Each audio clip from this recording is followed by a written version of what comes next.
This is the eighth gate of Kammasaka Zen, known as Samu. This is Dharma talk number 6.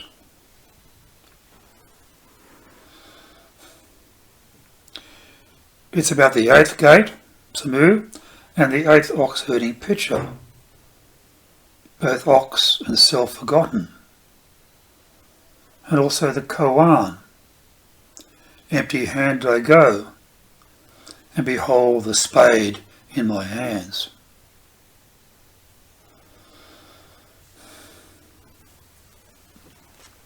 In Zen practice, the concept of Samu, or mindful effort, it is foundational. In Kammasaka Zen Monastery, Samu represents the eighth gate. It embodies the sacred activity of mindfulness. And Samu is more than just physical labour.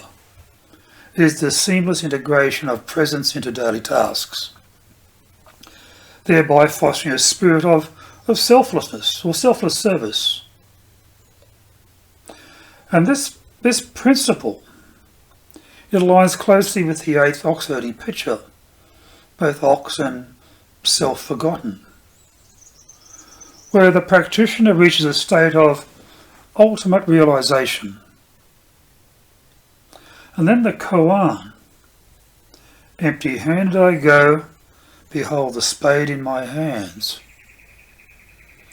It offers a final poetic resonance to this journey, revealing a profound truth about the Zen path itself, that even in apparent emptiness, life unfolds with fullness and function.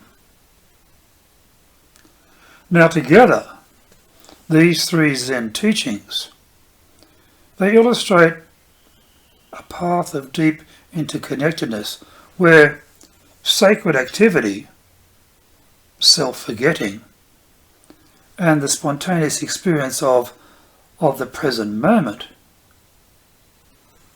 converge.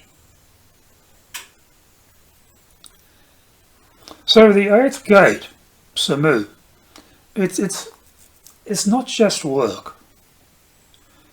It's a sacred activity that's grounded in the practice of mindfulness. For within each act lies a chance to experience simply life as it is, without the filters of ego or self-interest. And to truly engage in Samu, one must step beyond the dualistic mindset of the self and the work. And in this state, distinctions begin to fade. The practitioner does not merely do the task. They become the task. And this experience of becoming one with activity, it reflects an essential Zen paradox. On that where the more one immerses in selfless action, the more one realizes the illusion of the separate self at all. So, in the act of giving one's full attention to work, the practitioner experiences a profound sense of inner liberation, a release from attachment and the grasping mind, which can lead to a state of oneness as akin to awakening. And then the eighth ox-herding picture, both ox and self-forgotten, it depicts a stage where the practitioner and the object of their quest, the ox, symbolising enlightenment, they have both simply dissolved. Now, in earlier stages of the ox herding journey, the practitioner struggles to tame and eventually ride the ox, signifying their gradual mastery over the mind and its illusions. But then by the eighth stage, by the eighth picture, however, there is nothing left to tame, nothing left to control. The ox has served its purpose. The seeker has shed all notions of seeking, of both seeking and of notions of the self. And at this stage of forgetting, it transcends the attachment to both the self and to the object of one's desires, whether desire is enlightenment or simply completion of the task. And it's in this absence of the ego and objectives that the practitioner arrives at an innate boundless awareness. And this awareness is free from any form of dualistic perception. But this is not nihilistic emptiness. Rather, it is a radiant, peaceful openness that seems to pervade every aspect of existence. So the individual has relinquished the distinctions of self and other, form and emptiness. Just as the ox has faded into the background, the practitioner no longer clings to any notion of self or even enlightenment. It is here that Samu takes on its highest expression, becoming a sacred activity where self and work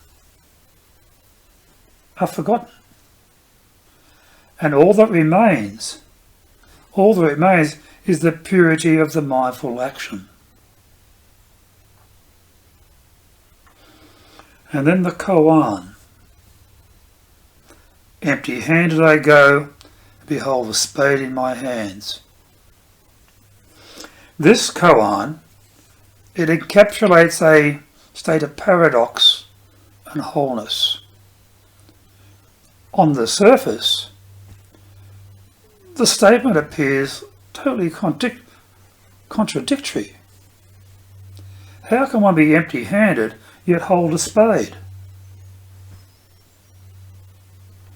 Zen koans often employ paradox to force the mind beyond logical understanding, guiding the practitioner into an experience of immediate, wordless insight.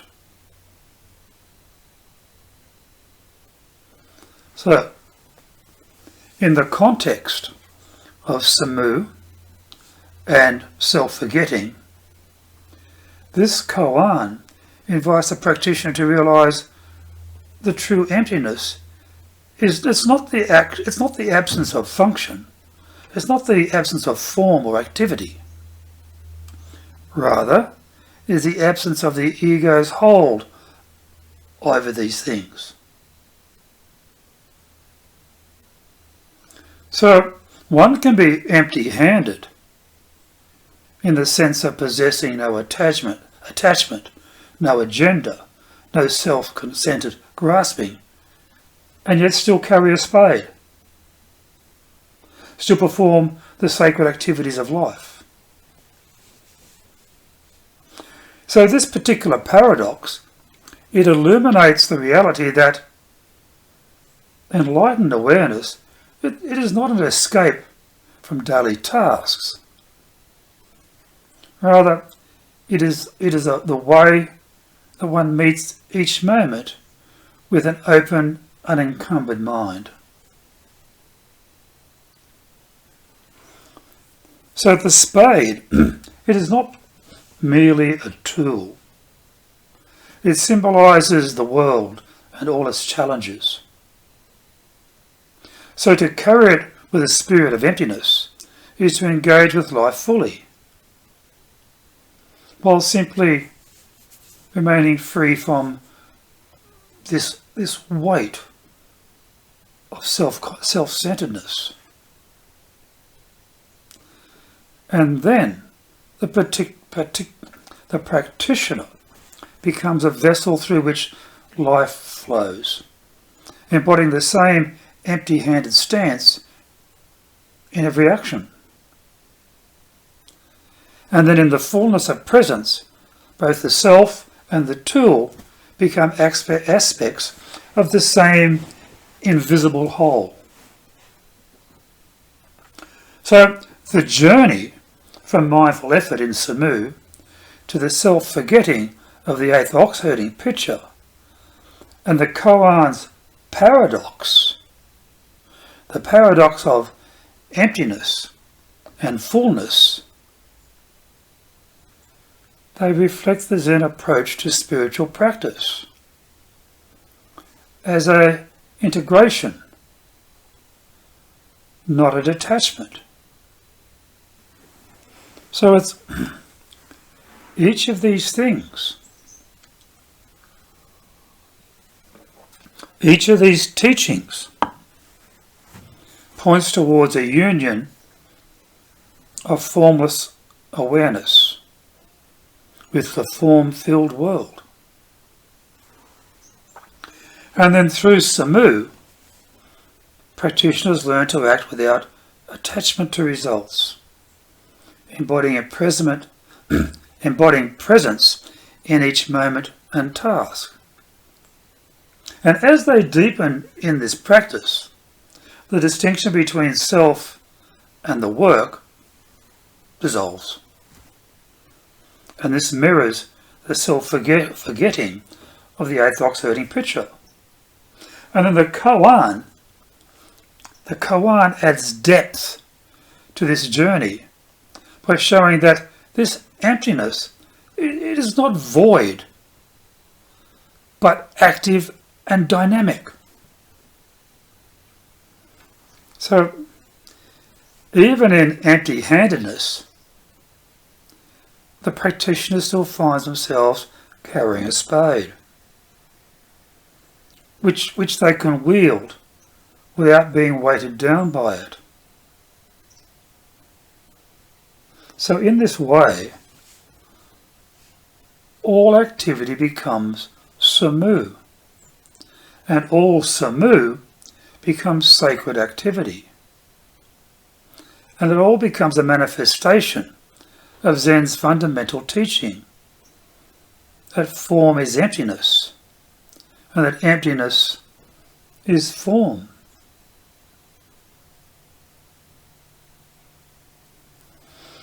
So the ox herder's final realization, where neither ox nor self remains, it mirrors the practitioner's ultimate understanding in Samu, where there is neither self nor task, only the sacred, the timeless flow of life which is embodied in each action.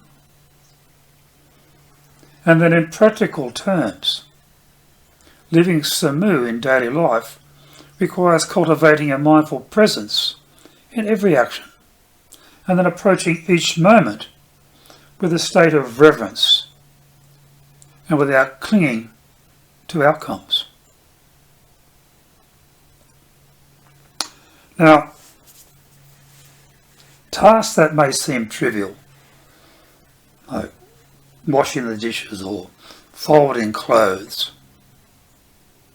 they can become pathways into presence, because they can provide the practitioner with opportunity to let go of the self that desires, the self that strives, or the self that rejects and instead simply inhabit a space of openness and receptivity. For instance, a practitioner might encounter frustration or even resistance while performing a task that they particularly dislike. In Samu, they are encouraged to notice this resistance and to let it dissolve.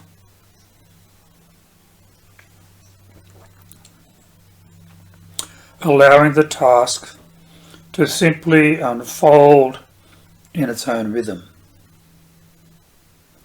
And it's this practice of mindful surrender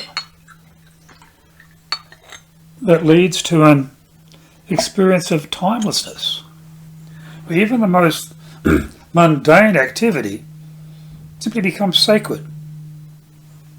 And in this way, Samu and the practice of self-forgetting foster humility and a sense of unity with all beings, particularly as the practitioner realises that their labour is interconnected with the wider web of existence.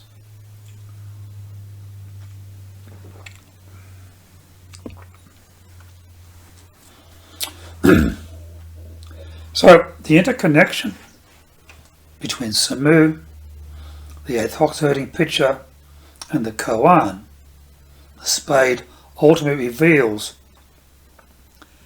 a deeper Zen teaching that enlightenment, it's not a distant state to be achieved, but rather it is a reality to be lived, and to be lived in each present moment. And it's Samu that it offers a direct path to this realization, as it encourages practitioners to set aside their search for answers or outcomes and to simply immerse themselves in the immediacy of life. And then the eighth ox-herding picture, it captures the cumulation of this path, where enlightenment is no longer an object to be attained, but simply an inherent quality of existence itself. And then the koan echoes this realization, underscoring the paradoxical truth that one can carry the spade of life without attachment, embodying the fullness of existence while simply remaining free. So the practitioner's journey, then, it's not towards some final enlightened goal, but simply towards a way of being that reflects this ongoing interplay, this interplay of emptiness and fullness. It's a dynamic dance that simply defines the essence of Zen.